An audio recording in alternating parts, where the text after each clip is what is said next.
Hey guys, welcome back to this week's episode of This Mic is Crying, a space where I spill my words so you feel less alone in yours. And I kind of wanted to sit down and touch on learning to love your own company and how I'm going from desperately craving intimacy to recognizing that the softness was always inside of me all along. I didn't think learning to love my own company could feel this real. And recently, my mindset on relationships has changed drastically in a span of like 2 weeks because I really got to sit down and work on myself in a way because I realized that I kind of love to idealize and romanticize relationships in a way. And we're gonna get into that. First, let's talk about craving the softness because I never had it. For me, I grew up genuinely liking being alone and genuinely like enjoying being by myself and doing stuff by myself rather than like wanting to do it with someone else.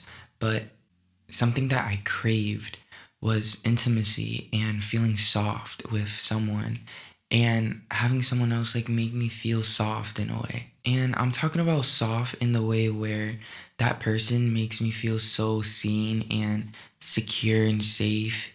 And I feel seen for who I am fully, not an idealized version of myself. And I think something else that made me want to crave intimacy a bit more is seeing a bunch of my friends getting into relationships and seeing like how they react with one another is so cute. And I was like, damn, like I really want that. And seeing my friendships get into relationships made me feel like I was missing out on something and I felt really behind. Because, like, damn, they have a real connection that I haven't really experienced with anyone yet. Like, I wanted someone to study me and be curious about the real me and ask like the right questions about me. And I wasn't craving a partner. What I wanted was emotional safety. And I think the thought that I wanted to be with someone and I wanted someone else to make me feel soft and make me feel like I mattered enough for them to want to feel the real me made me kind of give my all to talking stages and people who didn't really deserve all of my energy and made me like want to make something real and want to have a connection. And if someone like and if a cute person made eye contact with me, then I'd kind of overanalyze it and like be like, yep, like they really want me for real. And something shifted in me when I started thinking like I only want someone if they show me traits that I admire. Like if someone shows me that they have emotional maturity and that they can I'm trying to find my word. I wanted someone to show me that they were someone that I could rely on and emotional maturity was there. And I think the shift in my mindset happened when I started asking the right questions to myself. I think that came from not over analyzing every new person that wants to try to have a conversation. I mean, someone that tries to see me romantically and kind of like setting them back a little bit and observing like who they are as a person and thinking more in terms of like do they show emotional maturity, do I feel safe around them and soft around them, are they someone that I could rely on? Because I think the shift came from like you could still desire someone and not be compatible with them at all. Because for me, I'm a person who works so much on myself mentally, physically, and I kind of want someone who has working on themselves that much, where the point where I could acknowledge that they have the energy that could be in my life. And I'm not coming from a point where like I'm egotistical and I feel like I'm better than everyone. No.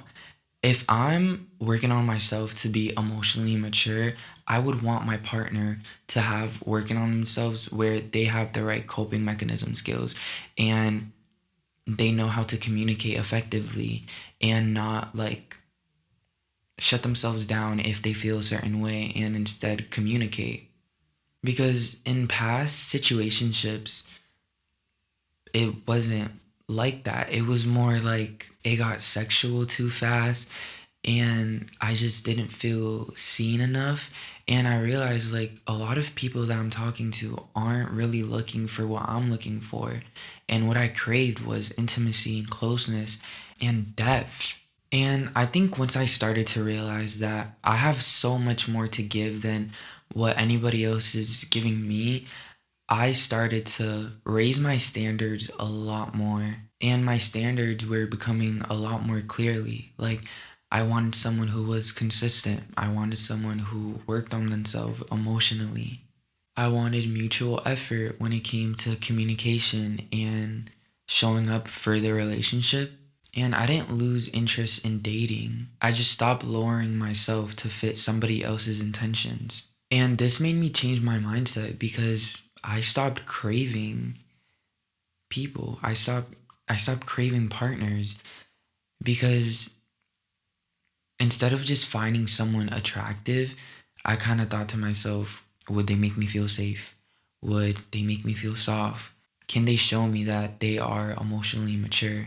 And I think coming from that point makes me stop fantasizing about relationships and fantasizing about the person and romanticizing like what we would do and how it would go, and kind of just sit down and let it just play out. And I think when I'm coming from that point of view, I feel a lot more grounded and centered in myself, and I know what I have to offer.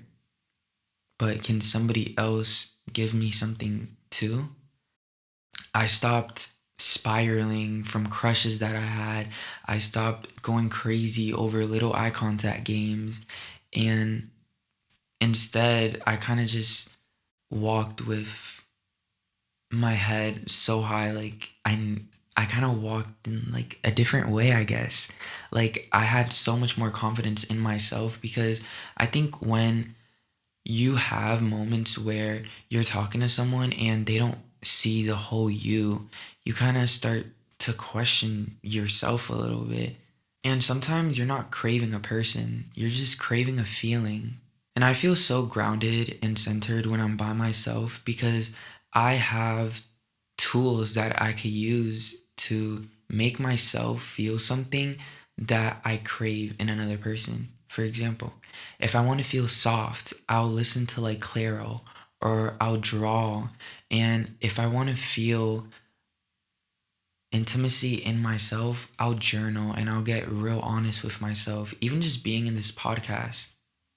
And I kind of bring all that energy back to myself through running, meditation, drawing, making music, and really just building up myself. It's kind of like building my own garden so you could attract the right butterfly.